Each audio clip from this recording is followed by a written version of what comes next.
Hey everyone, my name is Wes, and welcome back to another episode of Terror Talk where I discuss creepy clips online. I created this original horror music to add to the video, and I hope you enjoy it. Be sure to leave your own comments, and when you're done watching, check the description if you'd like to listen to my music without the commentary. Now let's get into it and have some fun.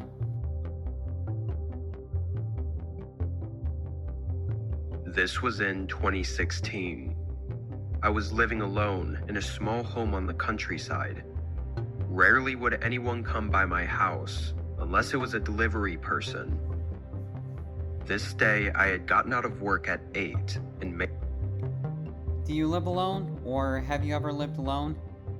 Let me know in the comments below. I actually live alone right now, and I gotta say it's pretty nice living alone. Sometimes it does get lonely a little bit, but I think that, it's good to have roommate experience, it's good to have living alone experience. I think having both is a good thing. But yeah, let me know in the comments below if you live alone right now or have lived alone in the past. made the long drive home, arriving around 9. As I went down the dirt driveway and got up to my house though, a woman was standing at the front door. I was rightfully startled to see someone at my house so late in the day, and there wasn't even a car anywhere. I parked. Yeah, wouldn't that be startling for you, especially if you're living alone and you're sort of out in the middle of nowhere and this lady is just standing on your porch? It's like, what the hell is that about? Like, I would definitely be spooked already right when I saw that, wouldn't you? Parked on the driveway and got out, cautiously looking around as I walked up to the front door.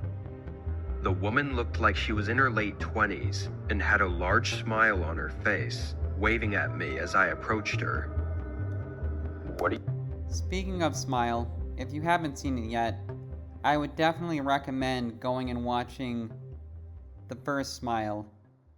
And also, definitely Smile 2. I feel like Smile 2, and Smile is, by the way, it's a horror film, and it's about this supernatural entity or virus. I think it's actually a supernatural entity that infects people, and when it infects people, you see this really creepy, super creepy smile everywhere you go, and it literally just drives you insane to the point of where you kill yourself. And then when you kill yourself, it like makes you kill yourself in front of someone else. And then when someone else watches you kill yourself, then they get the infectious disease or whatever, the entity. It jumps to the next person. So it really is quite a unique concept for a horror film. And man, Smile 2, it was phenomenal. It was in my top 5 horror slasher movies of all time, and that's saying something because I've literally seen hundreds, but I just wanted to make that note. If you haven't seen Smile 2 yet, go see Smile 1 first, and then see Smile 2, because man, excellent film. What are you doing here? I think you have the wrong house, I said, stepping past her and putting myself between her and the front door. She said she was trying to get some directions from here to get into town. It was a strange request since she had no car, and it didn't answer the question as to why she was way out here at my house. Regardless, I told her to go down to the road and make a left, and that it would take her all the way into the center of town. She looked at me, still smiling, and thanked me, but instead of walking away, she tried to keep talking to me. It was unmistakably in a flirty manner, which in this context was almost creepy in a way. I tried to cut off the conversation multiple times, but then she asked if she could stay with me and warm up for a little bit. I obviously said no. She still smiled though. That would be pretty weird, wouldn't it? All of a sudden she's asking to come inside and stay with you. Would you say yes in this situation? Because as tempting as it would be, especially if you are a younger male alone, and it's hard to get that sort of, I don't know, physical connection or whatever you want to call it, it can be very difficult at times. But as tempting as it may be, especially if she is a cute lady, like in this context, it's just a bad idea. As tempting as it may be, don't do it. Because as we're about to soon find out, I'm sure that something bad is gonna go down. And tried to convince me, but I again stated that I would not let her in. Then I opened the door, going inside and locking it behind me. I even debated calling the police because everything about this was really strange. However, I heard her walk off the porch and watched out the window as she went down the driveway and faded out into the dark, heading toward the road.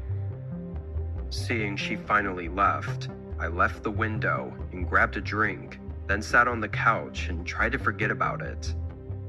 I opened my laptop and put on a Netflix show while I wound down for the night. I was really tired and had dozed off maybe 15 minutes in, but shot awake to a knock at the door. There was only a few seconds before they knocked again, and then a woman's voice called out, asking for me to come to the door. I knew. This is so creepy. Later at night, she comes back, and at this point, you know that she does not have good intentions. It was the same woman from earlier, but I got up, and rather than going to answer the door, I went to the window. I was just going up to confirm it was her before calling the police to take care of this. But when I looked out the window, there were almost a dozen men standing outside my house. Some were scattered around in the trees on the side of the driveway, and others were right up near my house, waiting by the porch. I called the police and was literally shaking as I waited, hearing them moving around the house and talking to each other. Dang, just imagine looking out and seeing a dozen men standing out there. That would be pretty terrifying, wouldn't it? I mean, what the hell are they planning on doing? What do they need a dozen men for? Let me know in the comments below what you think. One of them mentioned something about another house, but I couldn't figure out anything else on why they were here. They never tried to break in, though. The woman kept knocking and calling out for me, but that was all. When a patrol car finally came down the driveway, all of them sprinted into the woods in a direction that led to nothing but denser woods. Eventually, though, 3 days later, I found out some unfortunate and horrifying news. One of my neighbors that lived in a house down the road was missing. After no sign of him, they found his front door unlocked, and his house looked normal, like there was no forceful break-in. I think he may have fallen victim to exactly what happened to me, which makes my encounter with those people even more terrifying, knowing that I could have been missing right now, too.